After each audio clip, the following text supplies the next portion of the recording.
tardes, colegas. Muchas gracias por invitarme aquí para ser moderador de este conversatorio sobre la Semana Iberoamericana sobre Paz, Seguridad y Defensa. Con nosotros tenemos la mesa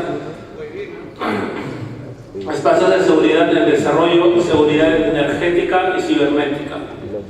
Nuestros ponentes esta tarde son el viceministro de Energía y Minas del Perú, el señor Edwin Quintanilla Costa, quien va a disertar sobre la agenda de prioridades de la seguridad energética. También, posteriormente, el ingeniero José Miguel Flores, de Social Capital Group, quien va a presentar instituciones necesarias para la preservación de los recursos naturales. Posteriormente, el señor Luis Jiménez, del Ministerio de Defensa de España, va a presentar la ponencia Prioridades y Agenda de la Seguridad Cibernética. Y finalmente, el señor Carlos Antonio Pinedo, de la Universidad Militar de Nueva Granada, Colombia, va a presentar el desarrollo de grupos nacionales de alerta con vigilancia y prevención frente al delito cibernético. Bueno, siendo la hora avanzada, entonces damos paso al señor Quintanilla, viceministro.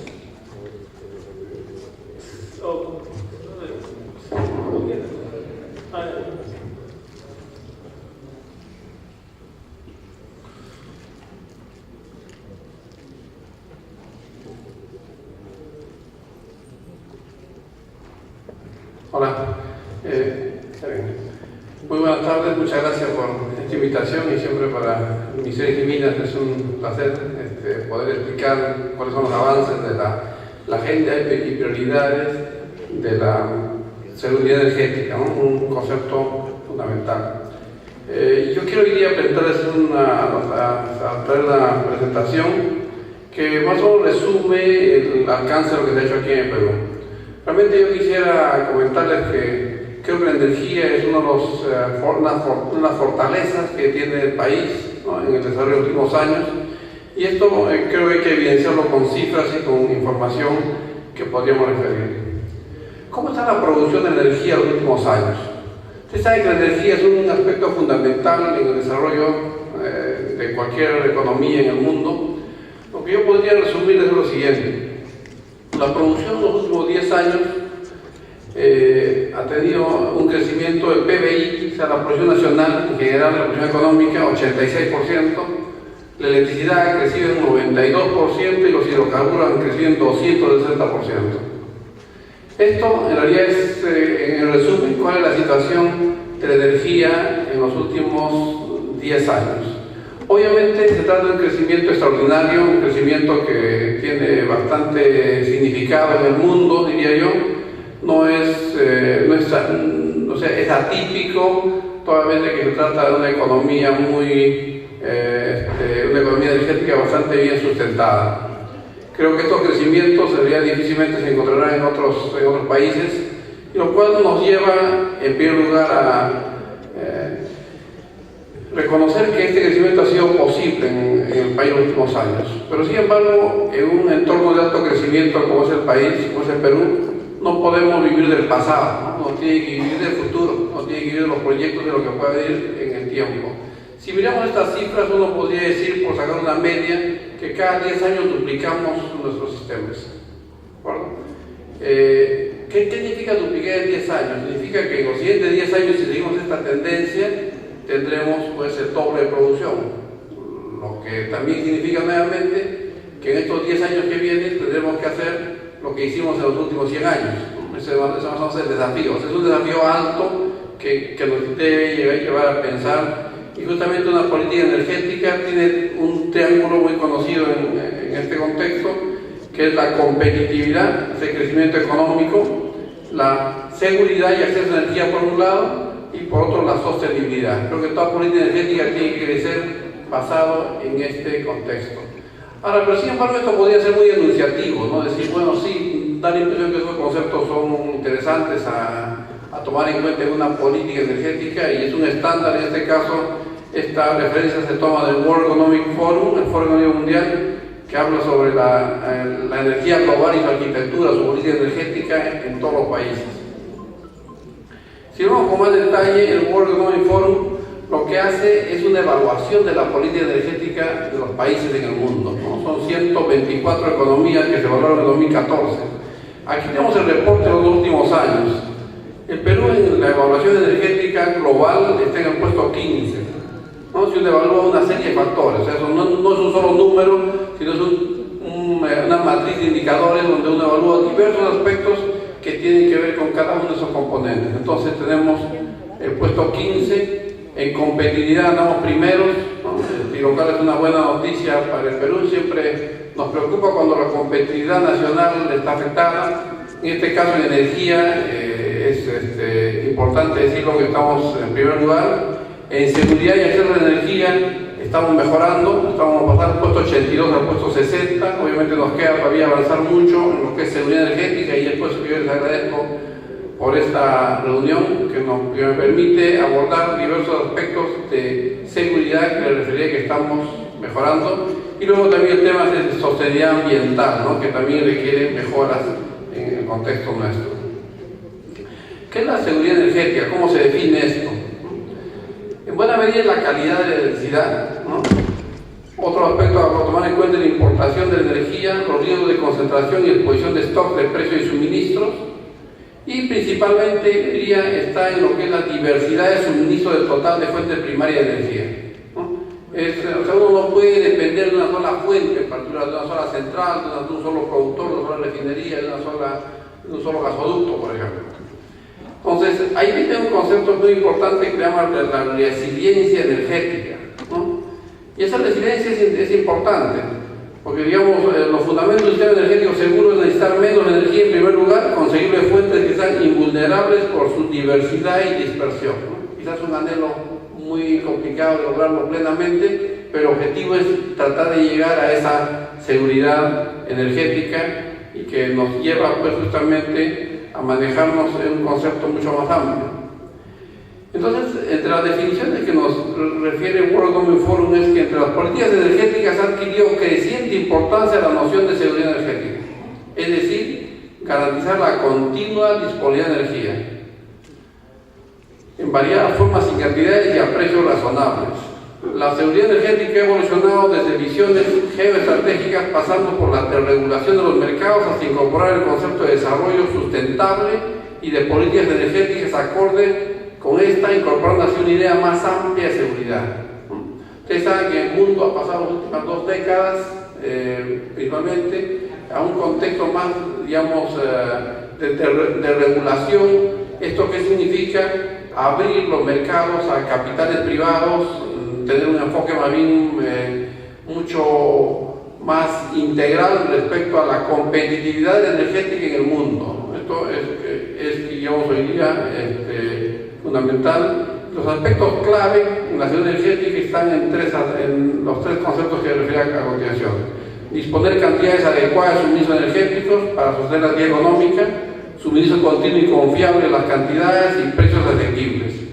En este contexto, conocemos de economías en la región que obviamente han puesto en riesgo digamos, su producción y su crecimiento, pues como producto de no tener un sistema energético confiable, no disponer de las fuentes y no poder manejarlas y no poder, digamos, en esencia, tener el control de esa fuente de energía. No estoy hablando necesariamente, como refiere también World Economic Forum, de una disposición nacional de los recursos, lo cual es interesante, por supuesto, tampoco no se puede descartar, sino de un enfoque más bien más global en estos mercados. Hay tipos de riesgos energéticos y podríamos ver que hay diversas formas de ver estos riesgos. Uno podría catalogarlo como riesgos primarios y riesgos secundarios, ¿no? Que son más bien las consecuencias, son los precios y las vulnerabilidades. ¿Y esto a qué se basa? Hay riesgos socioeconómicos y hay riesgos técnicos. Hay factores económicos de riesgo energético, riesgo del sector, riesgos políticos, riesgos sociales que pueden afectar la prestación de los servicios energéticos, como también pueden existir catástrofes o digamos algunas acciones que limiten la prestación de servicio, lo que nos permite ver, digamos, cómo controlar el riesgo de interrupción de suministro, riesgo para la salud humana igualmente y un riesgo medioambiental. Los conceptos ambientales, por ejemplo, en las últimas décadas han cobrado una importancia fundamental, ¿no? Es difícil, o es diferente, más que difícil, diferente hoy día generar un proyecto energético en donde los temas ambientales están en primer orden. O sea, en muchos casos uno no se cuestiona al construir una central hidroeléctrica, por ejemplo, qué tipo de turbina tiene, cuál es la tecnología que se utiliza, sino más bien cuál es el impacto que causa aquella central en el entorno inmediato, especialmente en la sociedad que lo circunda y digamos, tanto inmediata como digamos mediata. Entonces, estos conceptos nos llevan, por ejemplo, a ver que en el caso peruano en los últimos años, si uno lo pone, la producción de hidrocarburos se va pasando de unos 100.000 a casi 360.000 barriles equivalentes de petróleo. Y ahí se ve que tiene una tendencia muy interesante. El petróleo, por un lado, una tendencia, digamos, decayente. Tenemos 20 años o algo más de secuencia de reducción en los niveles de producción de petróleo. Tenemos los líquidos de gas natural, que, digamos, de ellos creciente y conjuntamente con gas natural. Uno diría, en esencia, si uno hace un balance global, creo que esta política ha ido funcionando bastante bien, ¿no? O sea, en general tenemos una producción creciente de hidrocarburos. Obviamente, en el tema de petróleos hay que manejarse con mayor cuidado. Este año esperemos que sea el primero de esta reversión de la producción de petróleo. Pero sin embargo, también si vemos la política americana, por ejemplo, la política estadounidense, puede ser muy parecida a esta. En esencia, su producción de petróleo ha caído, pero sin embargo, su producción de hidrocarburos en general ha crecido notablemente, como es este caso. Este es el mayor crecimiento que nosotros recordemos en la historia republicana, ¿no? O sea, no ha habido cambios de ese orden en los últimos 10 años. Yo diría, gracias al gas natural hemos tenido esta composición. Y en esto es fundamental ver un concepto, ¿no? Que lo que interesa es cómo dotar de energía a las poblaciones y a la sociedad y a la industria en general de un país. Y en este caso, por ejemplo, uno si bien cierto diría que el petróleo disminuyó, pero sin embargo los líquidos de gas natural lo suplieron largamente. El GLP, el gas licuado de petróleo, que es una mezcla de propano y butano, proviene hoy día del LNG, que son los líquidos de gas natural, ¿no? O sea, son complementarios en su análisis. Los recursos que se tienen en gas natural, hoy día hablamos, digamos, de diversos lotes gasíferos en torno a Camisea, y lo que podemos ver en esto es que tenemos más de, solamente el 888, que es nuestro lote con mayor producción y mayor perspectiva, un lote destinado al mercado nacional, que tiene 10.19 trillones de pies cúbicos. ¿Esto qué significa? Significa cubrir los siguientes 20 años 3 veces la demanda nacional, ¿no? Para tener una idea de en qué orden estamos. Entonces, hay una garantía de gas natural de esa magnitud. Obviamente alguien preguntaría y diría, pues quisiéramos una reserva de 200 años, esto no sucede en ningún lugar, ni en ninguna economía del mundo, porque ya nadie exploraría si fuera esa la perspectiva, y ojalá la tuviéramos algún día, pero es poco realista, y ahí uno se mueve por bloques, digamos, de prospección que nos garantice ese suministro en un periodo razonable. Estamos trabajando también con el proyecto de Refinería Talara, un proyecto de más de $3.500 millones de inversión. En esto nos tomamos 10 años en decidir el proyecto de la refinería, ¿no? Hubieron estudios y análisis de todo orden. Hoy día esto ya es una realidad y esto es fundamental. Creo que siempre se cuestionará, siempre se dirá que pudieron haber existido otras alternativas, pero sin embargo yo me resumiría diciendo que correspondió un análisis bastante fino, muy exhaustivo, un análisis de 10 años de las bondades de esta refinería. En lo que respecta a la producción de electricidad, lo que podría yo manifestarles es que la producción eléctrica es extraordinaria en el país. Tenemos una evolución, en los últimos 20 años hemos cuadruplicado la producción. Y eso, como repito, no lo encontramos casi en ningún país en el mundo. Hace 20 años producíamos 10.000 gigawatt-hora, hoy día producimos 40.000. Y si vemos ahí, la penetración del gas natural ha sido fundamental. Hoy día el gas natural explica el 46% de los recursos, las hidroeléctricas 52% y otros recursos renovables 2%. ¿Qué esperamos en los próximos años, ¿no? Que también es fundamental? Nuestra tendencia, nuestras previsiones es a duplicar la demanda en los próximos 10 años. ¿De acuerdo? Y esta duplicación cuenta, como define Alan, de una serie de proyectos que ya están iniciados. Quizás, tenemos 2 proyectos en curso, unas centrales hidroeléctricas es el 2020-21. Estas centrales hay que verlas con mucha antelación. Ustedes ven que estamos al 2014, estamos pensando en 2021-23 inclusive. Y también el tema de la reserva de generación, que es fundamental. Vamos a pasar de una reserva de menos de 1000 megas, que teníamos del año 2012, a reservas de este año de 1700, ¿sí?, a 3300 de 2018, y esas cifras mantenerlas en el tiempo. Esto cubriría de 3 riesgos principales: una sequía extrema, la salida de la central más grande del sistema y también un incidente en gasoducto. Creo que será importante tener esas reservas. La producción nos llevará a usar fuentes renovables de 54% que es actualmente a 64% en una década, ¿no? Esto significa que con el doble de producción tendremos más participación renovable. Y la seguridad y convergencia energética se puede ver en un caso muy emblemático, que es el caso del gasoducto subperuano. Uno tiene que configurar todos los energéticos de manera integrada, uno no los puede ver aisladamente. En este caso tenemos gasoductos y poliductos de seguridad que digamos, ya se licitaron en torno a Camisea. Digamos, el gasoducto subperuano, que es un ramal hacia la costa sur que pasa por el Cusco, Arequipa y Moquegua y que llega a las regiones circundantes.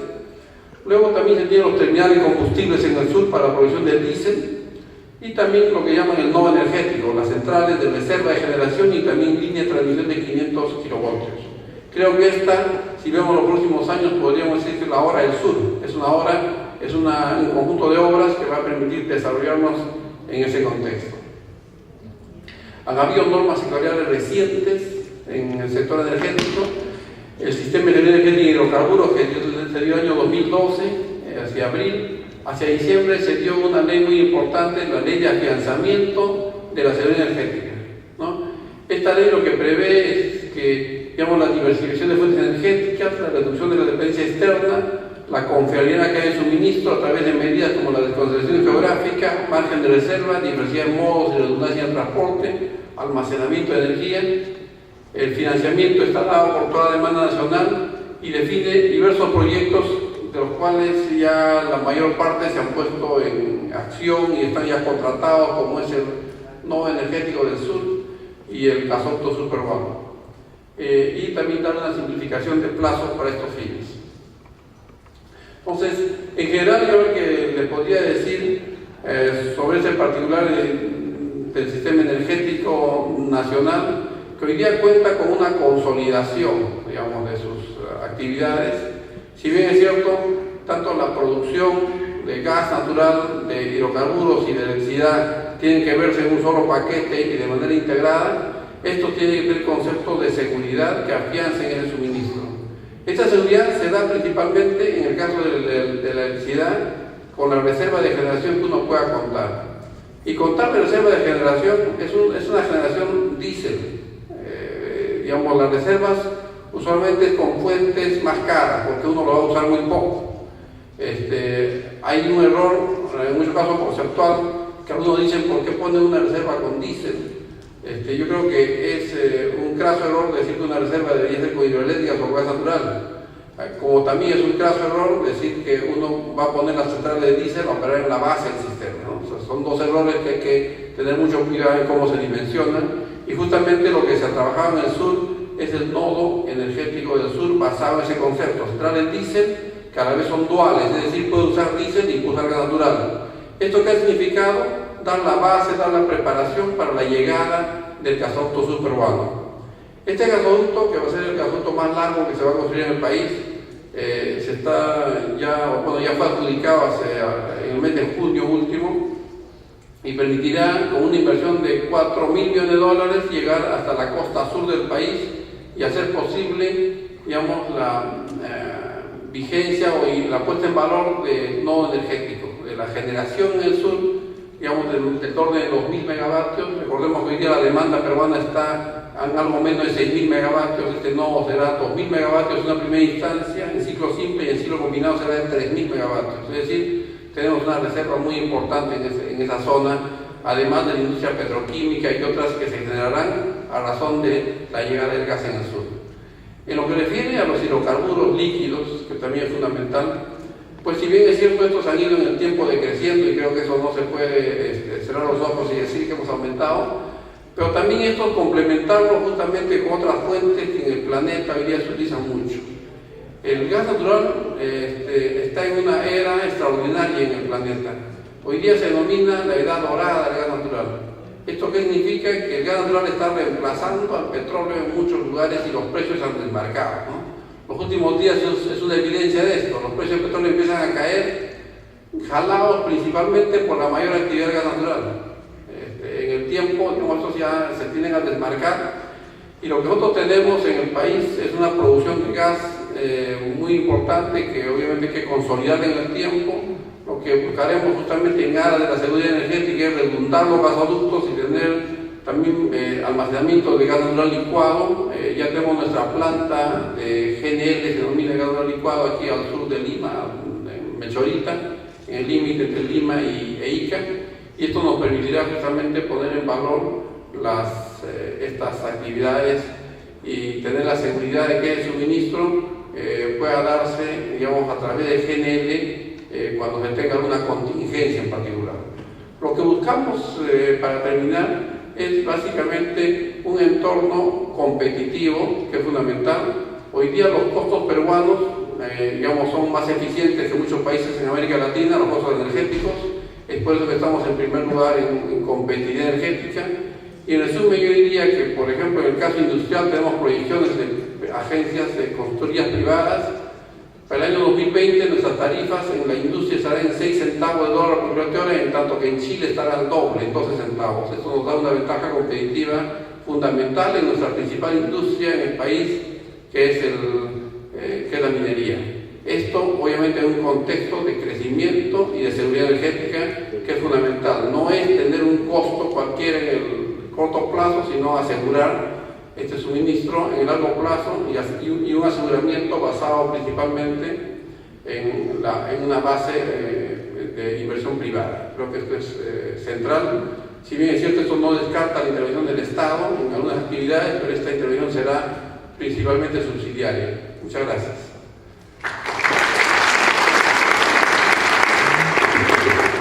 Muchas gracias, señor viceministro. Bueno, a continuación, el señor José Miguel Flores va a presentar instituciones necesarias para la preservación de los recursos naturales.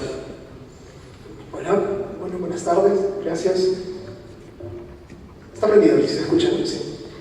Bueno, primero agradecer a la Sedena y al Instituto Gutiérrez Mellado por la invitación y por juntarnos a todos acá. Los que quedamos somos los sobrevivientes, así que voy a tratar de ser muy breve y tratar de ir directo a lo que quiero presentar.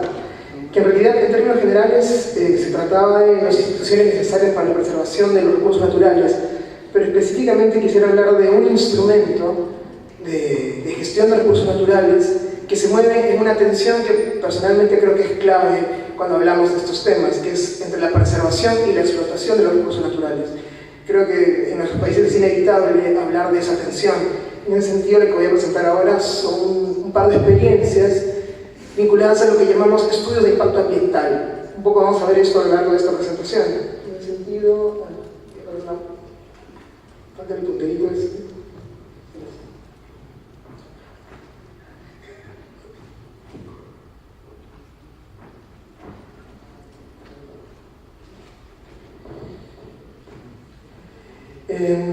De manera general, la agenda de la presentación tiene un ejemplo específico de la atención de la que habla, de la preservación y explotación, de la preservación y explotación de los recursos naturales, de ahí hablar de la gestión de los impactos ambientales, de ahí presentar 2 casos de estudios de impacto ambiental en hidrocarburos en Bolivia y de minería en Perú, y a manera de conclusión presentar algunos temas vinculados a lo que hemos venido hablando estos días, sobre seguridad y relaciones internacionales, paz, defensa.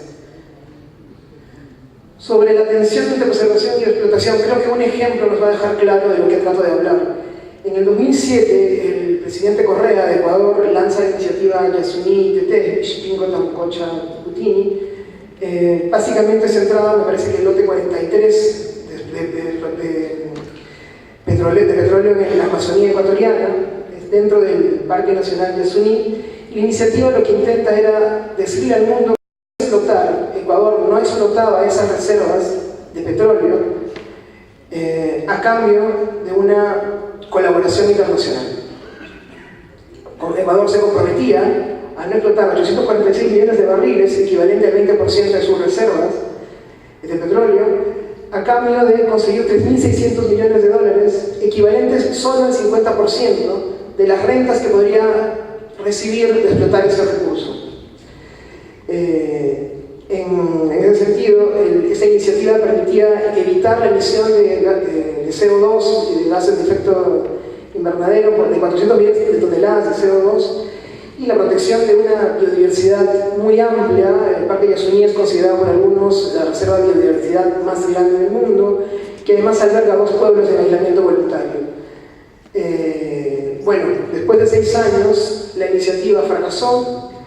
De los 3.600 millones que Ecuador esperaba, preservando estos recursos naturales, solo obtuvo 13 millones de dólares. Y en agosto, me parece, de ese año, en mayo de 2014, Ecuador firma la concesión de la perforación de pozos petroleros dentro de este lote, ¿no? Creo que este ejemplo deja claro cuál es la tensión entre... Déjenme un momento que estoy sin relojito, así que... Ya. Creo que este ejemplo deja clara la tensión de la que estamos hablando, ¿no? Hay una tensión, hay un interés por preservar, pero no siempre se puede mantener esa preservación cuando hay esta demanda y la cantidad de recursos que se pueden generar en base a la explotación de los recursos naturales, recursos financieros, me refiero. Entonces, para pasar al siguiente tema, la gestión de impactos ambientales. Hay diversos mecanismos vinculados a la gestión de recursos naturales, las auditorías, los monitoreos.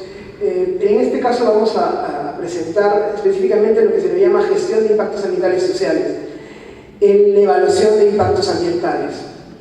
Es un instrumento de gestión, ahí damos una definición, es un instrumento de gestión que busca identificar, analizar, planificar, monitorear y evaluar el manejo de los cambios que un proyecto dado producirá en el contexto ambiental y social en el que intervendrá.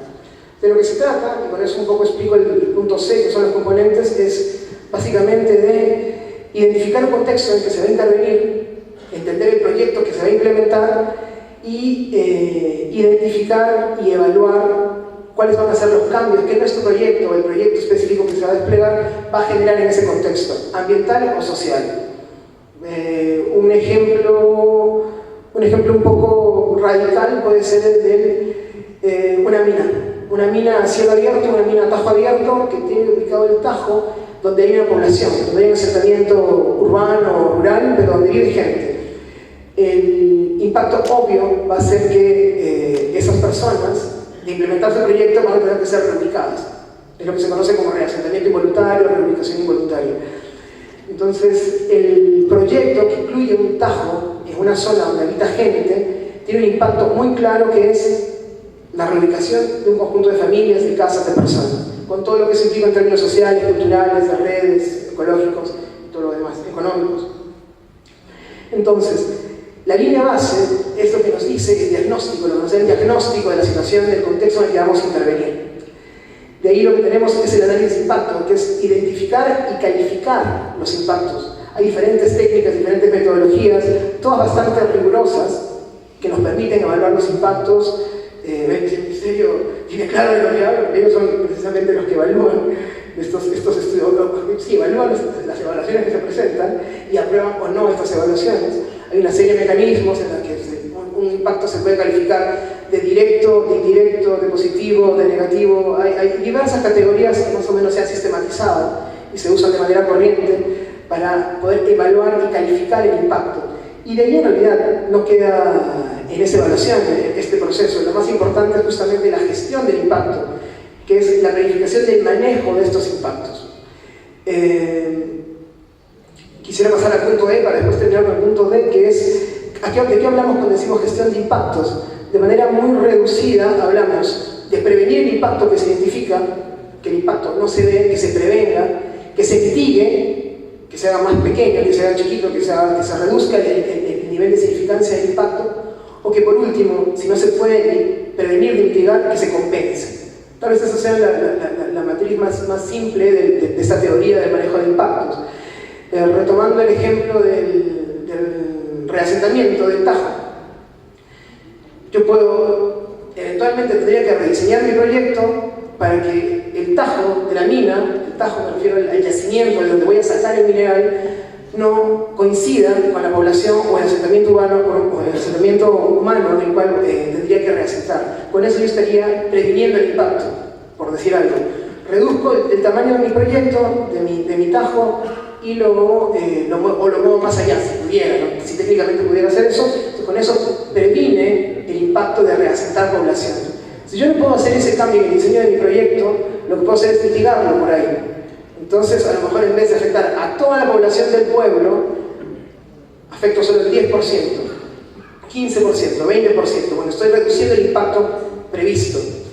Finalmente, si no se puede, lo que tendría que hacer es compensar el impacto.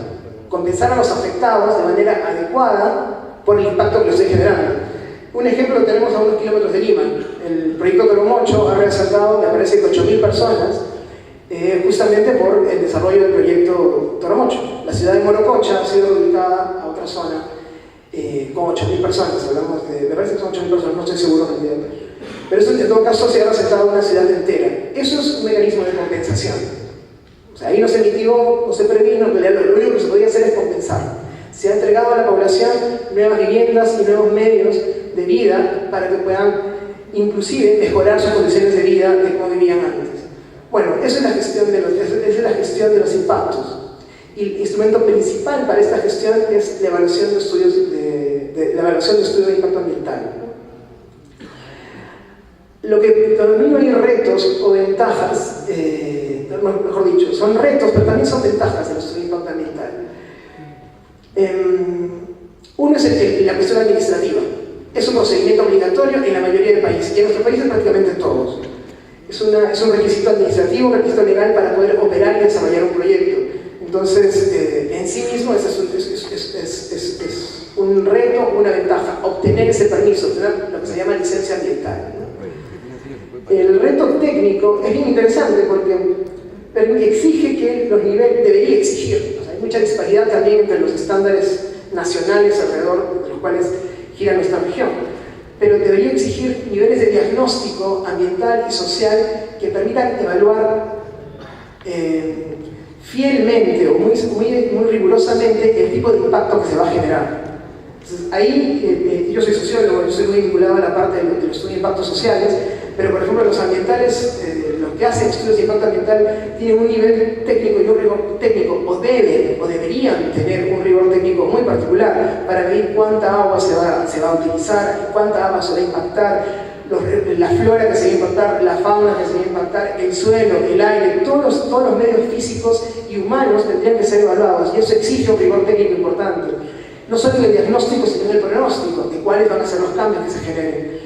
Pero hay una cuestión que no la menciono ahí, pero que es bien interesante respecto al diseño del proyecto. De hecho, yo he estado involucrado en un proyecto en el cual, durante el desarrollo del estudio de impacto ambiental, debido a los impactos ambientales y sociales que se iban a generar sobre el agua del área de influencia de este proyecto, una mina, el proyecto decidió cambiar el tipo de proyecto que iba a hacer. De hecho, la fuente de agua que iba a utilizar para el proyecto dejó de ser el río que estaba cerca o los canales que circulaban con pozos, perforar pozos para abastecerse de agua, y más bien decidieron usar agua de lluvia.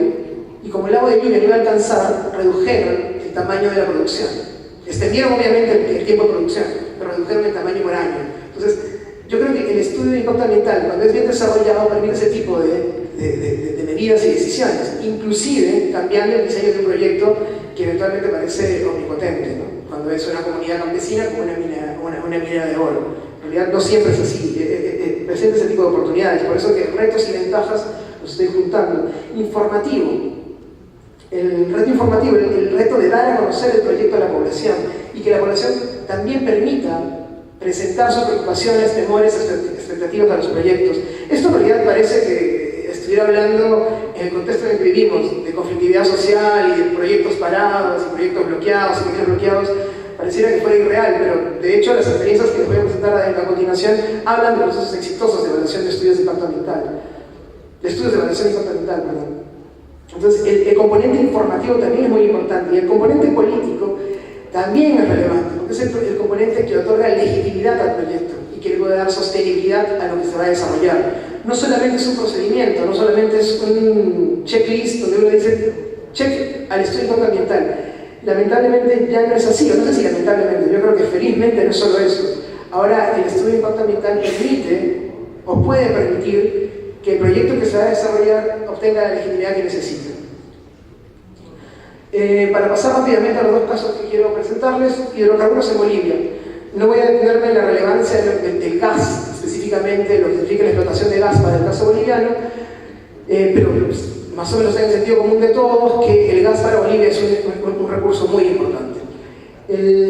Actualmente estamos involucrados con la institución a la que pertenezco en un estudio de evaluación de impacto ambiental que voy a contarles algunos temas clave nomás para situarlos. Por ejemplo, una primera fase en el desarrollo de un estudio de evaluación de impacto ambiental en Bolivia es lo que se llama la ficha de la categorización, la ficha de impacto ambiental. La ficha de impacto ambiental es una primera evaluación bastante general del alcance del proyecto y los posibles impactos. En este punto lo que quisiera resaltar es que en esta etapa el gobierno define el tipo de población, o mejor dicho, identifica el tipo de población a la que se va a afectar y se califica si es de categoría 1 o categoría 2. Hay otras categorías más, pero las más relevantes son esas. La diferencia ¿cuál es? Que si hay población indígena o comunidad campesina, tú tienes que hacer consulta pública, consulta y participación, así se le llama. La empresa se retira y va el gobierno a presentar el proyecto. Y además pero establece una serie de impactos no identificados por la población y delinea un convenio de compensación entre el proyecto y la comunidad indígena o campesina. Un comentario al margen, bueno, lo adelanto porque va a estar al final. Eso se ha convertido para muchos en un mecanismo perverso, porque salta de frente a la compensación, inhibiendo la prevención y la mitigación de los impactos. Al Estado intervenir directamente sin la capacidad técnica de la empresa que desarrolló el estudio, cede de manera corriente, no es que sea parte del proceso, pero lo que se da en la práctica es que el gobierno cede a la presión de la comunidad local en la identificación de los impactos y, por ejemplo, permite la inclusión de impactos culturales difíciles de medir, como el estrés del líder comunal, que cuesta $300.000 anuales. Entonces, eso de alguna manera es un mecanismo perverso, porque la población logra poner eso como un impacto y logra recibir esa cantidad, no se sabe bien cómo. Entonces, esto es uno de los retos que se enfrentan acá con lo que se llama consulta y participación en ley en Bolivia. En el caso boliviano, los estándares de lo que se conoce PIP, que es la línea base de los análisis de impactos y plan de manejo, son bastante bajos, técnicamente bajos, pero enfrenta retos muy interesantes con la diversidad de actores. En el proyecto en el que estamos ahorita hay comunidades campesinas, comunidades indígenas, propietarios privados, haciendas. Entonces hay que ir y hablar con toda esta población. Eso desde la empresa, pero desde la consulta, que es la consulta legal, de la que comentaba hace un rato, el Estado es el que va a hacer esa consulta, ¿no? Entonces, ahí hay varios retos. Lamentablemente no me da tiempo para darles más detalles sobre esto. En el caso de minería, en el Perú, la minería también es importante, ahí doy algunos datos, tampoco muy relevantes, muy exhaustivos, pero yo creo que el rigor técnico de LEIA, junto con el nivel de difusión del proyecto y participación ciudadana en el proyecto, son dos de los retos que en este ejemplo son más resaltantes, ¿no? Fue un proyecto donde la audiencia pública alcanzó 2.500 personas en Cajamarca, en pleno proceso Conga, que para muchos, para los peruanos tienen claro lo que significó Cajamarca en el 2012 para la minería. Sin embargo, nosotros llegamos a desplegar, a implementar el proceso de consulta pública y de participación ciudadana para la población local muy intensivo y bastante tranquilo, a pesar de algunos incidentes que se habían desarrollado. Bueno, voy a terminar simplemente con tres cuestiones que están asociadas a lo que he presentado ahora y que tienen que ver con el debate de seguridad. Cuatro, puse tres, pero son cuatro. Primero, la sostenibilidad de los recursos naturales. Necesitamos, de verdad, evaluar de manera rigurosa y muy técnica el tipo de impactos que se generan sobre agua, suelo. Entonces, aquí los estudios de impacto ambiental se convierten en una herramienta sumamente importante. Ojo que los estudios de impacto ambiental responden a diferentes niveles de proyecto. Hay proyectos de exploración, de explotación, de cierre de proyectos. Cada uno de estos niveles hay algún tipo de instrumento de gestión ambiental. A ese tipo de instrumento de gestión ambiental me refiero. Es importante alcanzar el nivel técnico necesario. Solo les pongo un ejemplo. En el caso de Bolivia, que tenemos ahora, la preocupación de la gente es que ante la actividad de exploración sísmica, brevemente, se pone explosivos en el fondo, se perforan los pozos en el suelo, se incluye dinamita en este caso, un explosivo, en este caso es dinamita, se detona y se registran las ondas que se producen en el suelo. Para la población, lo que se puede producir ahí es el desvío de las aguas subterráneas que afloran después en sus manantiales y que ellos usan para su consumo. Pues bueno, cuando yo hablo de técnicamente y de rigor técnico, es lo siguiente. Cuando la población te pregunta, ¿tú estás seguro que no me vas a desviar las aguas? El proyecto no está haciendo ningún estudio de hidrología, ningún estudio de aguas subterráneas que permitan realmente decirle no. Entonces, a veces nosotros, que somos los sociales, tenemos que ir medio a ciegas y simplemente decir, voy a pasarle su duda a los ingenieros. Y a veces los ingenieros no tienen los elementos de juicio para responder eso, justamente porque no hay el rigor técnico necesario. Segundo, la ejercicio de autoridad. Sí, la presencia del Estado. Bueno, ¿cómo un Estado que se dice titular de los recursos puede imponer la explotación de un recurso cuando está ausente para todo tipo de servicios? Lo dejo ahí, porque hemos hablado a lo largo de esta semana, estos días en realidad, bastante de esto, y la necesidad de la presencia del Estado o la ausencia del Estado como una potencial amenaza. La conflictividad social. Bueno, la conflictividad social es un tema de seguridad interior, de seguridad interna vinculada en el Perú, en Bolivia, en los casos en los que he mencionado, a la explotación de recursos naturales, también, entre otras cosas. Y finalmente, si bien no es un tema de seguridad, es un tema que tiene que ver con relaciones internacionales, es que estos conflictos sociales asociados a la industria extractiva no necesariamente tienen una dimensión solo local. Hay actores internacionales, hay actores regionales, hay actores nacionales, como las empresas. En ambos casos, los dos casos que les cuento, una mina de oro en Cajamarca, en el Perú, y una exploración de gas en el oriente boliviano, son transnacionales. Son transnacionales que responden a políticas, intereses de la matriz fuera del Perú, fuera de Bolivia.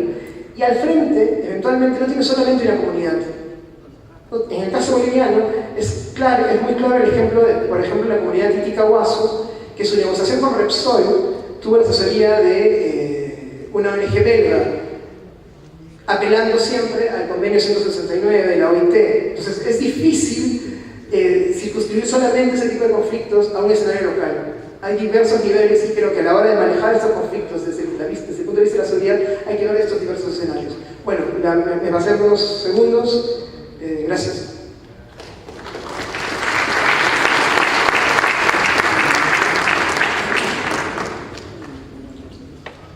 Bueno, a continuación tenemos la presentación de Luis Jiménez del Ministerio de Defensa de España. La presentación se titula Prioridades y Agenda en la Seguridad Cibernética.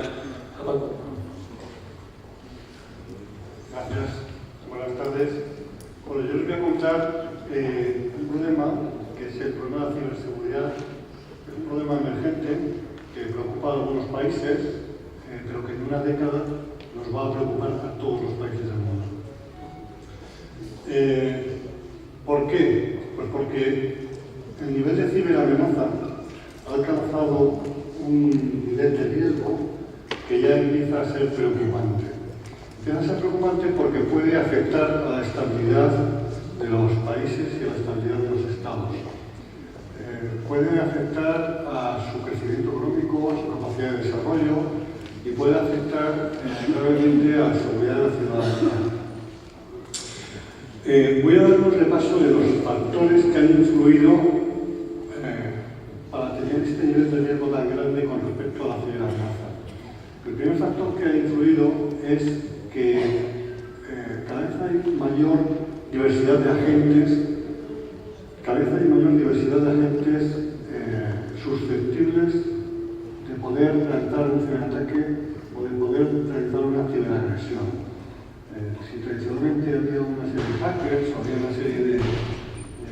organizados que podrían tener capacidad de hacer ciberataques. Hoy en día esa capacidad está al alcance de muchísimos grupos, de muchísimos países, no solo de individuos, no solo de hackers, sino de grupos organizados, de grupos de crimen organizado, de agencias, de empresas, no solo de países potentes desde el punto de vista tecnológico.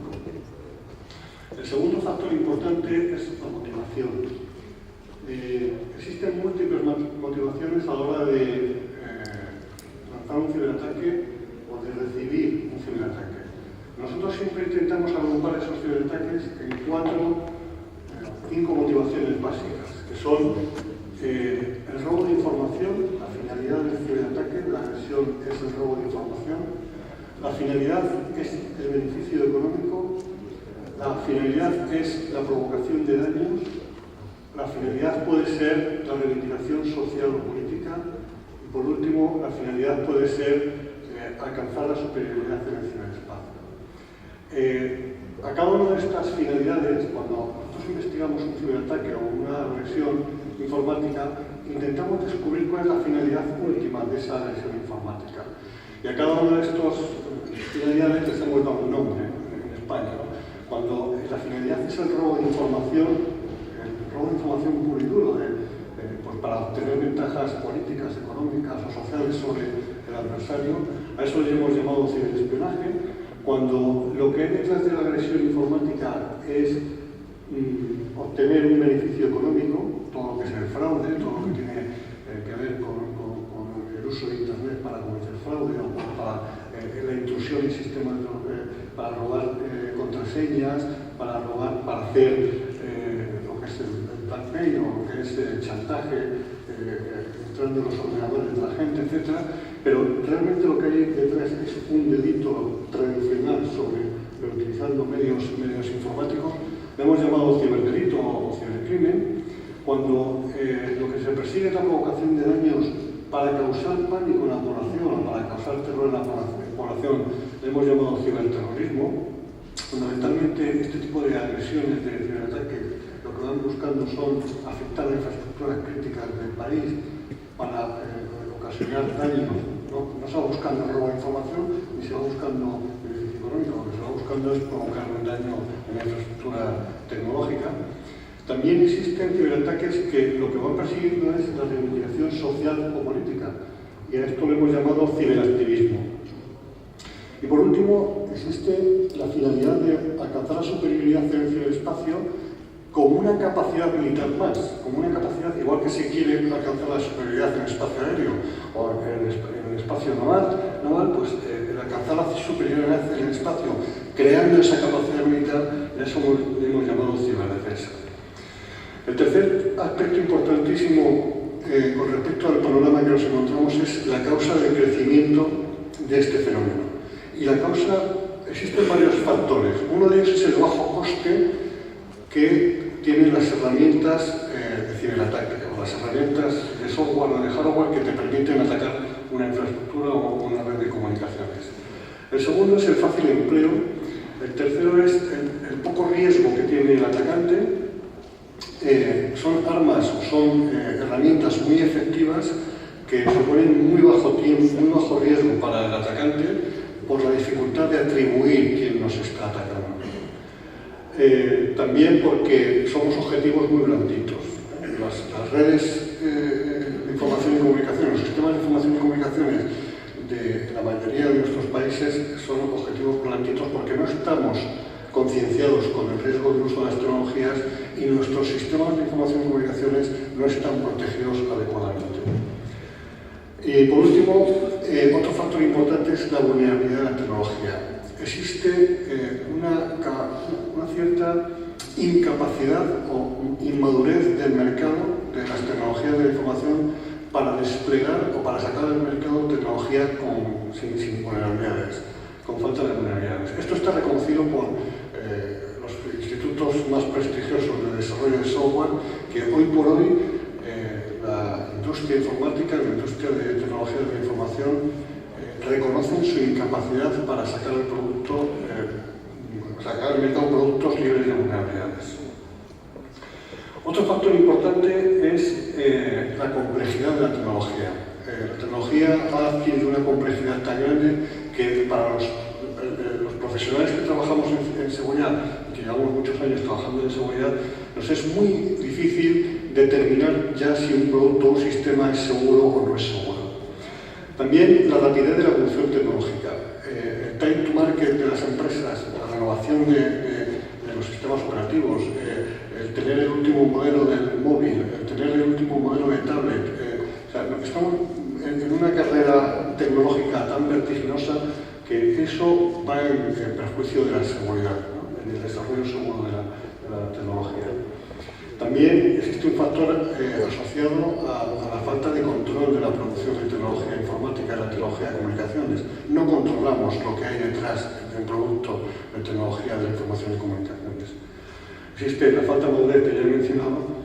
Existe también un factor muy importante y es que si hace 10 años había un número de interconexiones X, hoy en día ese número ha crecido exponencialmente. Es decir, todos estamos interconectados en nuestros teléfonos móviles, en nuestras PDAs, en nuestras tabletas, en nuestros ordenadores, en nuestros vehículos, etcétera, etcétera. Y además esto va creciendo, porque igual que el universo se expande, el ciberespacio también se expande.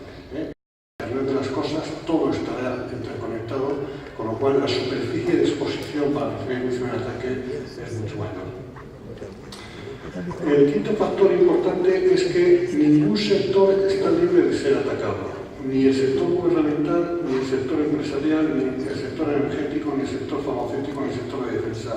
La realidad, lo que nosotros constatamos es que todos los sectores están siendo objeto de ciberataques, o bien como robo de información, como ciberespionaje, para robar el patrimonio tecnológico, para robar su propiedad intelectual, o bien como delito para beneficio económico, para fraude, etcétera, etcétera.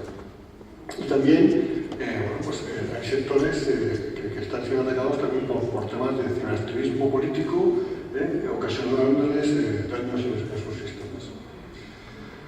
Después, otro factor importante es el impacto económico. Ha alcanzado unas cifras de perjuicios los ciberataques que se están recibiendo, que ya hay un país, por ejemplo, que es el Reino Unido, que ha sido capaz de valorar lo que supone la pérdida de competitividad de sus empresas o la fluctuación de precios en materias primas, etcétera, etcétera, todo como resultado de ciberataques que han recibido en sus sistemas de información, ¿no? Entonces han calculado que ellos son capaces que pierden del orden de 27.000 millones de libras en temas ocasionados por ciberataques a sus sistemas de información. Otro factor importante es la nueva tecnología que ha salido para realizar los ciberataques, los famosos APTs, que son amenazas persistentes avanzadas y que son herramientas diseñadas, además con un diseño profesional, para realizar ataques a objetivos determinados. Es decir, si mi organización es objetivo de otra organización, esa organización va a realizar una herramienta específicamente diseñada para atacar mi organización. Estas APTs, además, tienen una característica que es la persistencia. Es decir, a mí, si yo soy atacado por una APT, me va a resultar, primero, muy difícil detectar que estoy siendo atacado, y segundo, una vez que lo detecto, me va a resultar muy difícil desinfectar o eliminar esa infección de los sistemas informáticos de mi organización. Y por último, ¿qué estamos haciendo o qué es lo que están haciendo los estados para responder a este panorama tan deprisa que les he presentado? Bueno, pues normalmente los estados están creando estrategias nacionales de ciberseguridad. Nosotros el año pasado hicimos nuestra Estrategia Nacional de Seguridad en España y lo que hicimos fue un análisis de las estrategias que habían sido publicadas hasta la fecha. Y sacamos una serie de conclusiones, una serie de características comunes que tenían estas estrategias nacionales de ciberseguridad. La primera característica fue que todas ellas hacían una aproximación global al problema, es decir, no era un problema de seguridad nacional o un problema de seguridad pública o un problema del Ministerio de Industria en el desarrollo de la sociedad de información o era un problema de fiscales y jueces que no estaban capacitados para luchar contra el ciberdelito o era un problema de las Fuerzas Armadas porque no tenían capacidad para defenderse del ciberataque. No, era un problema de todo el Estado, de todo el conjunto de la sociedad, que abarcaba desde a los ciudadanos, que abarca a las empresas y que abarca a las instituciones y a las administraciones públicas. Segundo, el ciberespacio se ha convertido ya en un aspecto esencial de la competitividad de un país y del funcionamiento de una sociedad. Sin un ciberespacio seguro es muy difícil que la sociedad funcione y es muy difícil que la sociedad crezca y que la sociedad se desarrolle.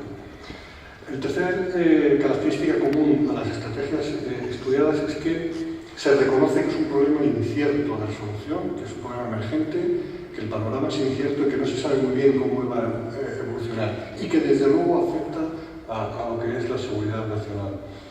También se reconoce que los países, en todas las estrategias analizadas, los países reconocen que tienen que crear capacidades, que tienen que desarrollar capacidades para que les aseguren una ventaja en el uso del ciberespacio y para que les aseguren un uso del ciberespacio seguro. También otra de las características de las estrategias que se han analizado es que se necesitan tomar decisiones organizativas y organizarse para abordar este problema. No vale con las estructuras que teníamos, en estos países reconocen que con la estructura orgánica que tenían no era suficiente, sino que había que adaptar estructuras, había que crear incluso algunas nuevas infraestructuras y unas nuevas maneras de abordar el problema. Otro de los factores es que se fortalecían las capacidades de detección y de prevención y las capacidades de inteligencia. Por el conocimiento tan próximo a la amenaza que tenían normalmente estas unidades o estas organizaciones. También se reconoce que hay que potenciar las capacidades de detección, las capacidades de monitorización de las redes. Ya no, el paradigma de la seguridad consistente en crear una valla para que no pase ya no es factible de llevar a cabo. Ahora hay que basar la seguridad en una defensa en profundidad, en los sistemas de información y comunicaciones, pero además hay que basar la seguridad suponiendo que vas a ser víctima de un ciberataque, que el ciberataque va a tener éxito. Con lo cual tienes que tener herramientas que detecten ese ciberataque, porque ya lo vas a tener y lo estás teniendo, y herramientas que te permitan recuperarte ante ese ciberataque. Eso cambia por completo la forma en que se diseñan y que se tienen que desarrollar los sistemas de información y las comunicaciones. También se impulsan esquemas nacionales de seguridad, como aquellos conjuntos de requisitos y de principios de seguridad que deben ser implementados en los sistemas de información y comunicaciones. Esto también cambia por completo porque hasta ahora nos hemos preocupado, por lo menos en España y en muchos países europeos, nos habíamos preocupado por potenciar el desarrollo de la sociedad de la información. Y eso ha supuesto desplegar un montón de sistemas de información, un montón de soluciones de administración electrónica, pero sin el requisito de la seguridad tenido en cuenta con el peso suficiente como para que no resulte un problema. Entonces, todas las estrategias impulsan que los sistemas de información de las empresas, de los ciudadanos y de las organizaciones se implementen, se desplieguen con unos requisitos de seguridad que tengan que cumplir. Y por último, la formación y la concienciación se reconoce como un aspecto fundamental. La capacidad de innovación e investigación en este campo, fortalecer y potenciar esas capacidades como un aspecto fundamental. Y también algunas de las estrategias analizadas suponen un compromiso político para dotarlas presupuestariamente para poderse implementar y poderse llevar a cabo. Y por último se impulsa la cooperación internacional, puesto que es un problema global. En España, como he mencionado antes, en el año 2013, en diciembre de 2013, aprobamos la Estrategia Nacional de Ciberseguridad. Esta estrategia, ¿qué es lo que tiene respecto a otras estrategias? Bueno, pues que hemos sido capaces de crear una estructura de coordinación a nivel interno, a nivel nacional, en donde en un Consejo Nacional de Ciberseguridad pues nos hemos sentado o se sientan todos aquellos actores que tienen algo que decir en el tema de ciberseguridad en España. El resultado no ha sido fácil y el camino para llegar a este consenso no ha sido nada fácil, porque existen múltiples sensibilidades a la hora de abordar la ciberseguridad. Para el Ministerio del Interior, la ciberseguridad es un problema de delito, de ciberdelito, es un problema del número tan grande de denuncias que tiene con respecto a los ciberdelitos, ¿no? Es un problema que está muy focalizado en la seguridad ciudadana y la seguridad pública. Para los militares, pues es un problema de capacidades. Para las agencias de inteligencia y de seguridad nacional, pues es un problema de seguridad nacional. Para el Ministerio de Industria es un problema de desarrollo de la sociedad de información y que crear las condiciones para el desarrollo del mercado seguro, etcétera, etcétera. Es decir, existen diferentes sensibilidades a la hora de abordar el problema de la ciberseguridad. Y el gran reto que hemos tenido en España y que hemos intentado conseguir es, o que hemos echado a andar y que de momento llevamos un año con él, es crear una organización o una estructura para coordinar todas estas sensibilidades y poder avanzar e implementar los objetivos de la Estrategia Española de Ciberseguridad. Los objetivos, la estrategia es muy fácil. Este es básicamente el esquema de la estrategia. Define una política de ciberseguridad para todo el Estado, para administraciones públicas, para las empresas y para las infraestructuras críticas, para el ámbito policial y judicial y también una estrategia de sensibilización, unas líneas de acción sobre sensibilización y formación de cara a los ciudadanos. Y por supuesto, una serie de acciones, una serie de medidas para mejorar la capacitación humana y la capacitación tecnológica. Se ha creado una estructura, o sea, estos objetivos se van a desarrollar una serie de líneas de acción y estas líneas de acción se están desarrollando en unos planes derivados, unos planes concretos que ahora mismo estamos elaborando y que está previsto aprobar en los próximos 2 meses. Con medidas concretas de lo que hay que hacer para desarrollar cada una de estas líneas de acción y alcanzar estas capacidades que se han determinado. Con respecto a la coordinación, en España tenemos diversos actores en el ámbito de la ciberseguridad. Está el Centro Criptológico Nacional, con el Centro Nacional de Inteligencia, están las fuerzas y cuerpos de seguridad del Estado y también el Centro Nacional de Protección de Infraestructuras Críticas, que depende del Ministerio del Interior, está el Mando Conjunto de Ciberdefensa de las Fuerzas Armadas, del Ministerio de Defensa, está el Instituto de Tecnologías de la Comunicación, que es un organismo del Ministerio de Industria para la promoción de la sociedad de información, y también están las comunidades autónomas y los ayuntamientos que tienen capacidades de detección de la amenaza y de respuesta ante la amenaza. Se creó, esta era la primera propuesta que se realizó en la estrategia de crear un Centro Nacional de Ciberseguridad, donde agrupara todas las capacidades, pero por falta presupuestaria no se creó. Entonces lo que se ha creado al final ha sido un Consejo de Ciberseguridad Nacional, que es el organismo que a nivel estratégico, también casi operacional, va a coordinar toda la actividad de implementación y de desarrollo de la estrategia de ciberseguridad española. Y nada más, muchas gracias.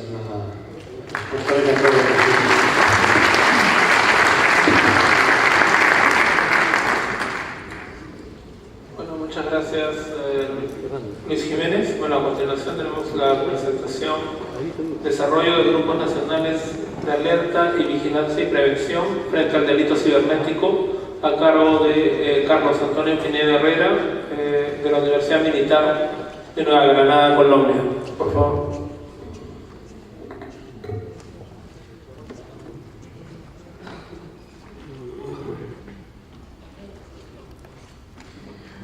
Buenas tardes.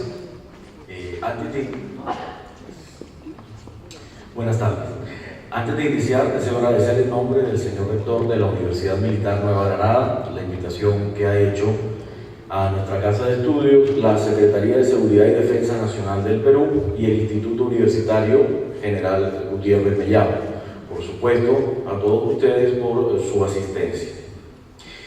Quiero también agregar que las ideas contenidas en este trabajo son de carácter académico, por tanto, responsabilidad de su autor. no reflejan necesariamente el pensamiento de la Universidad Militar Nueva Granada, a quien represento en este evento.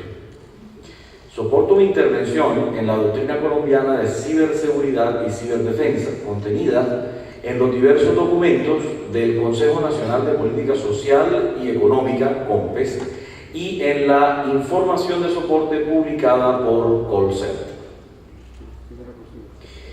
El aumento de la capacidad delictiva que supone el empleo del ámbito artificial creado por los medios informáticos, conocido como ciberespacio, por parte de delincuentes, así como la posibilidad de usar estas tecnologías para afectar la infraestructura crítica, constituye una preocupación común de todos los países, dado que impacta de manera significativa su seguridad en las esferas tanto interior como exterior.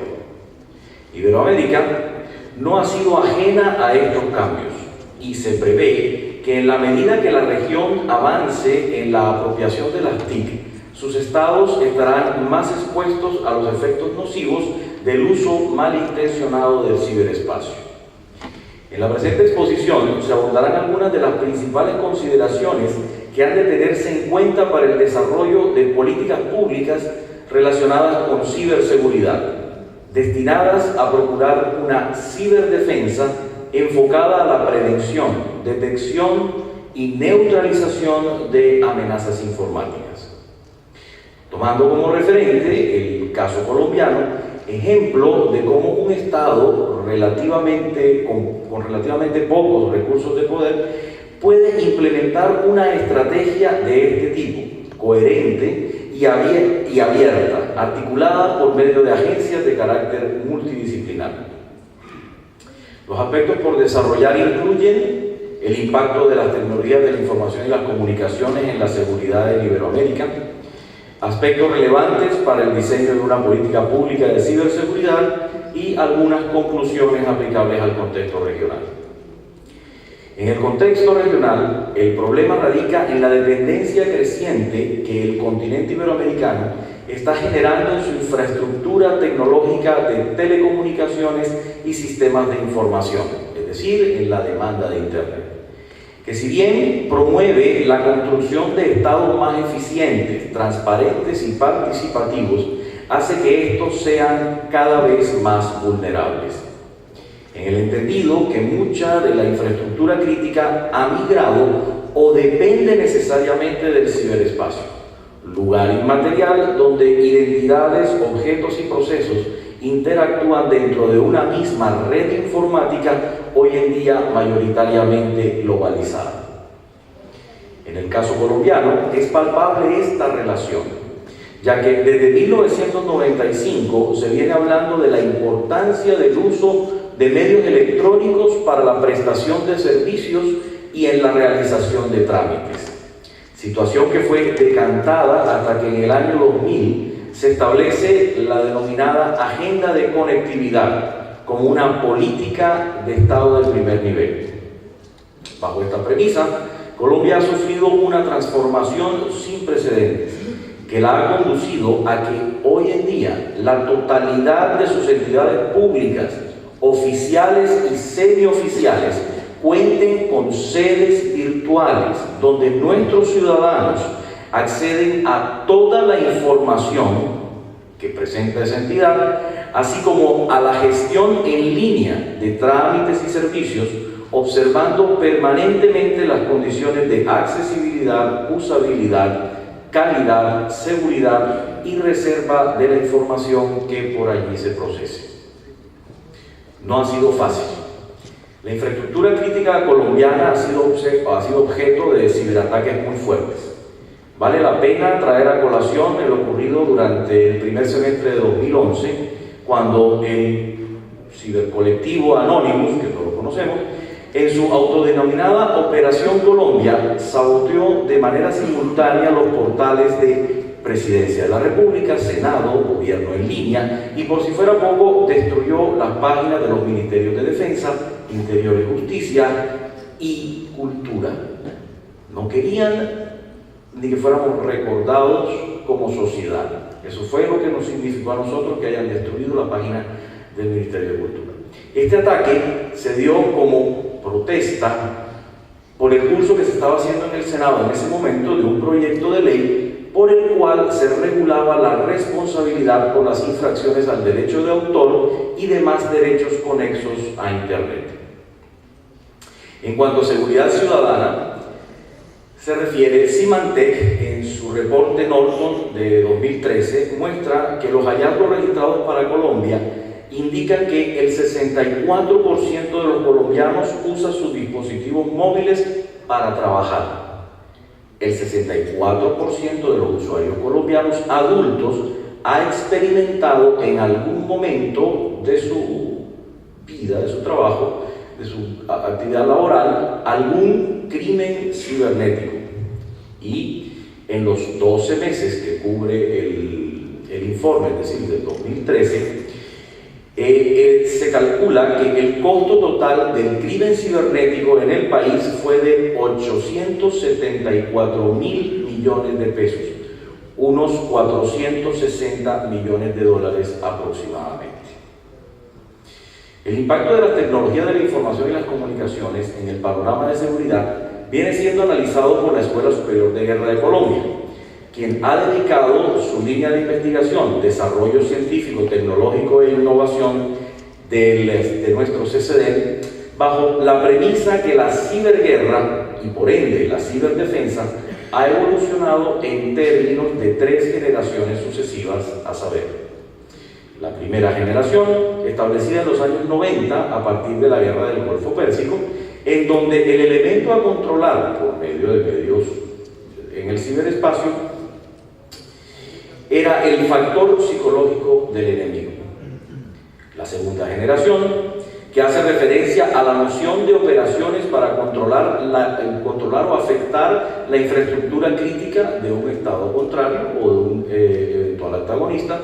Y finalmente, la tercera generación, sustentada en la tesis que el armamento del enemigo también puede ser controlado por medios informáticos. Ahora, conociendo el problema, planteamos una solución. La respuesta es simple: diseño de una política pública de ciberseguridad. La doctrina colombiana señala que el marco de referencia más idóneo son naturalmente las normas técnicas y los estándares nacionales e internacionales, así como la experiencia que puedan aportar organismos e iniciativas internacionales sobre protección de infraestructura crítica y ciberseguridad. Básicamente, hablando en términos coloquiales, el agua tibia con sus bondades ya ha sido inventada. Es en este punto donde nacen los equipos de respuesta ante emergencias informáticas, los conocidos como CERT, cuya finalidad, de acuerdo a nuestra doctrina, será la coordinación de las actividades necesarias para la protección de la infraestructura crítica del Estado frente a emergencias de ciberseguridad que atenten o comprometan la seguridad y defensa nacional en los puntos o finalidades que mi predecesor ha desarrollado previamente. Ahora bien, lo anterior no es posible sin un marco jurídico adecuado. Para generar este marco se debe hacer una distinción entre las ciberamenazas que afectan directamente la existencia e integridad del Estado y las que producen detrimento sobre la seguridad ciudadana. Así las cosas, las primeras podrían tomarse como aquellas que operan en contra de la infraestructura crítica, mientras que las segundas harían referencia directa a la actividad cibercriminal. Aunque esta separación normativa no puede desconocer el carácter complejo de los nuevos escenarios de seguridad, donde eventualmente una amenaza puede inscribirse en ambas esferas, lo que obviamente debe activar los protocolos de coordinación interagenciales contemplados por el respectivo equipo de respuesta ante amenazas cibernéticas. En términos de seguridad y defensa nacional, es decir, integridad y existencia del Estado, una legislación apropiada se relaciona con la necesidad de desarrollar capacidades de neutralización y reacción ante incidentes informáticos que afecten los valores e intereses nacionales. teniendo en cuenta que el objeto de estas capacidades que se requiere desarrollar es la información y la infraestructura crítica que la administra, se infiere que su desarrollo corresponde en gran medida a la comunidad de inteligencia en la esfera estratégica. Para el caso colombiano, adscrito a nuestro COLSER, se encuentra el Comando Conjunto Cibernético de las Fuerzas Militares, cuyo responsable en términos de soporte, en términos de personal, recursos económicos, equipos, etc., es el Comando General de las Fuerzas Militares. Obviamente, el gran reto consiste en que las actividades o medidas de inteligencia y contrainteligencia que se desarrollen en el ciberespacio deben estar siempre alineadas con el objetivo de proteger los derechos humanos y combatir amenazas que afecten la vigencia del régimen democrático, constitucional y legal. El establecimiento de un marco jurídico como el que se plantea, mediante la implementación de una política pública coherente y abierta, permite a la comunidad de inteligencia llevar a cabo adecuadamente su misión constitucional, acorde con las necesidades y actitud estratégica del Estado, que para el caso colombiano y en general el iberoamericano corresponde a una actitud no agresiva, pero sí defensiva, mediante el mantenimiento de una fuerza de disuasión suficiente para la prevención, detección o neutralización de amenazas actuales o potenciales. Para efectos de seguridad ciudadana, es preciso articular un marco formal que permita desarrollar labores de prevención, atención, investigación y judicialización de delitos informáticos, partiendo de la consideración que de la existencia de un nuevo bien jurídico a proteger por parte del Estado en beneficio de sus ciudadanos. Para el caso colombiano, este nuevo bien jurídico fue nombrado como la protección de la información y de los datos, bajo el supuesto que en la actualidad esto se logra mediante la preservación integral de los sistemas que utilicen las tecnologías de la información y las comunicaciones. Para tal efecto, en COLSER se encuentra el Centro Cibernético Policial, que depende directamente de la Dirección Nacional de la Policía. Ahondando un poco más, los delitos informáticos, en esta legislación, los delitos informáticos en general se pueden catalogar de dos maneras: los que atentan contra la confidencialidad, integridad o disponibilidad de los datos informáticos, y los que para lesionar otros bienes jurídicos utilizan las tecnologías de la información y las comunicaciones. Corresponde a cada Estado la descripción específica, es decir, la tipificación y la penalización de cada conducta, de forma consecuente con su respectivo ordenamiento jurídico. Todo este desarrollo conceptual nos lleva necesariamente a que deben existir libros blancos de ciberdefensa. La aparición del ciberespacio llevó a que políticos y estrategas reevaluaran sus apreciaciones propias y de antagonistas, replanteando los centros de gravedad sobre los cuales debe pivotar el desarrollo de la seguridad nacional y la protección ciudadana. Pero cuidado, cuando se analizan estos temas, al final del día, se hablará necesariamente del desarrollo o adquisición de nuevas armas o sistemas completos de armas que proporcionarían la capacidad de transformar decisivamente el rumbo de un conflicto, sobre todo en un enfrentamiento donde la balanza esté desproporcionada en términos de recursos de poder tradicionales, ya que estos sistemas de armas pueden actuar como multiplicadores de las fuerzas convencionales y explotar debilidades específicas en los eventuales adversarios. Por lo anterior, necesariamente debe considerarse el establecimiento de medidas de confianza suficientes con vecinos y amigos para evitar caer en una carrera armamentista cibernética, al convertir la natural necesidad de ciberdefensa que los estados requieren en el siglo XXI en un factor de desconfianza que tarde o temprano generaría desestabilización en la región. Más bien, este contexto proporciona una oportunidad sin parangón en Iberoamérica para abrir un nuevo escenario de seguridad cooperativa. Para concluir, en Iberoamérica, las ciberamenazas constituyen uno de los más importantes renglones de estudio en temas de seguridad, en virtud de la dependencia estructural que los estados están generando en torno de las tecnologías de la información y las comunicaciones. Por esta razón, la respuesta de los actores será con toda certeza destinar cada vez más recursos de poder para vigilar la nueva frontera conocida como el ciberespacio, en términos de monitoreo exhaustivo del uso de Internet por parte de su población y el mejoramiento de sus capacidades de inteligencia estratégica.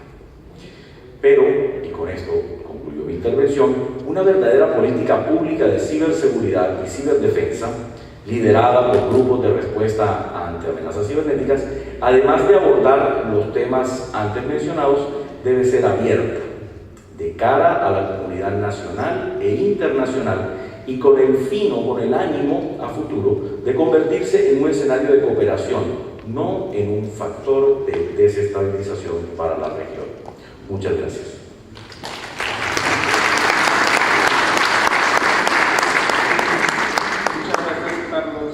Bueno, a continuación la ronda de preguntas.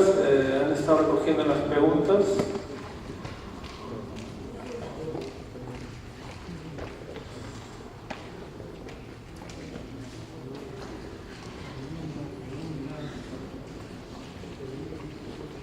Bueno, hemos visto pues los casos, tanto el viceministro de Energía estuvo explicando la seguridad energética y cómo más o menos tenemos seguridad energética hacia el 2020, 2025 y en los escenarios futuros. Luego hemos visto la exposición de José Miguel Flores en los casos de Bolivia y Perú de impacto ambiental. En el caso de Luis Jiménez, el caso de España y cómo la estrategia de ciberseguridad en España ha sido trabajada. Y finalmente hemos recibido la explicación de Carlos Antonio Pinedo de cómo ha sido la necesidad de que nuestros países, aquí en Sudamérica, estemos preparados para estos ataques. Ya nos explicó el caso del ataque que tuvo el Grupo Ánimos al gobierno colombiano, ¿no? Entonces ya digamos, estamos muy cerca. Nosotros también hemos recibido ataques de Ánimos también. No fue tan grave como estamos esperando las preguntas, no sean tímidos.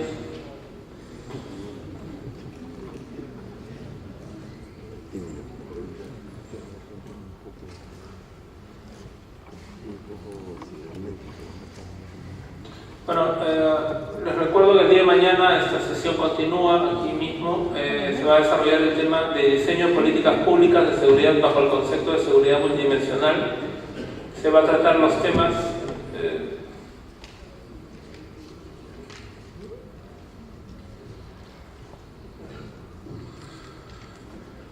el día de mañana se va a tratar los temas fortaleza estatal y coordinación institucional a cargo de Sonia Alda, de la IUGM de España.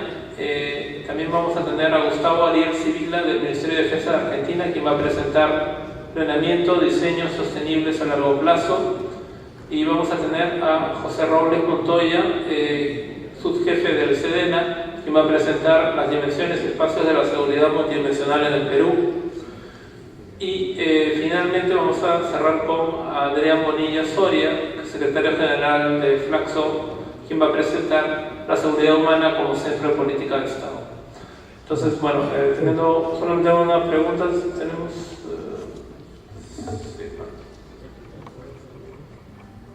La pregunta es, bueno, Luis Jiménez se está trabajando con la NATO y la Unión Europea en ciberseguridad. Y para el señor Pinedo sería posible cómo trabaja un proyecto común en UNASUR, es similar, ¿no? Para el caso de la NATO, que bueno, Ucrania es parte de la NATO y está siendo atacado por Rusia. Ucrania. Georgia también fue atacada. Entonces ya tenemos ataques cercanos. Sí. Bueno, con respecto a la España está dentro de la Alianza Atlántica. La Alianza Atlántica está creando doctrina sobre el ciberespacio y sobre las capacidades a adquirir para garantizar el uso libre y seguro del ciberespacio, y lógicamente España está trabajando con la OTAN en crear esas capacidades de defensa. Y con respecto a la Unión Europea, pues la Unión Europea ha recientemente aprobado una estrategia de ciberseguridad. Lo que pasa es que sí que me gustaría precisar aquí un aspecto muy importante, que a lo mejor en mi presentación no quedó claro porque he ido muy deprisa. La orientación que da la Unión Europea a la ciberseguridad no es la misma orientación que a lo mejor puede entender o que podemos entender las personas que trabajamos, por ejemplo, en el Ministerio de Defensa o en una agencia de seguridad. La orientación que la Unión Europea da a su estrategia de ciberseguridad es para crear las condiciones en el ciberespacio que le permitan desarrollarse económicamente. O sea, a la Unión Europea no le preocupan, entre comillas, asuntos relacionados con la seguridad nacional de sus Estados miembros.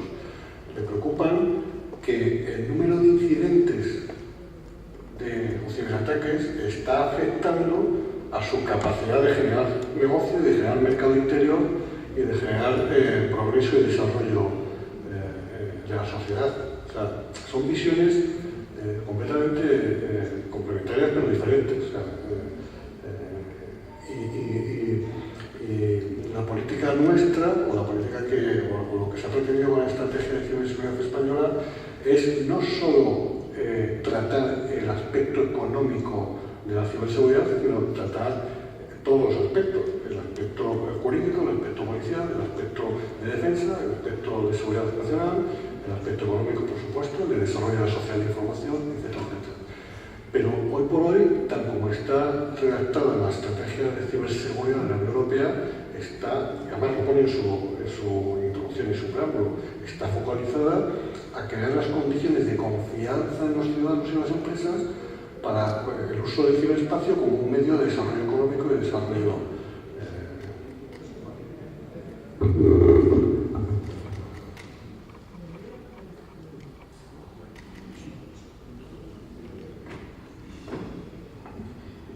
Bueno, sería formidable ver a UNASUR trabajando en algo concreto, bueno, en algo tan concreto. De pronto, y si desean abordar el tema, tendría que lidiar con, obviamente, por decirlo de alguna manera, los celos tradicionales que pueden existir en términos de seguridad y defensa nacional, pero también es la diferencia en cuanto a niveles de dependencia que tienen nuestros estados de sus sistemas de información en el ciberespacio.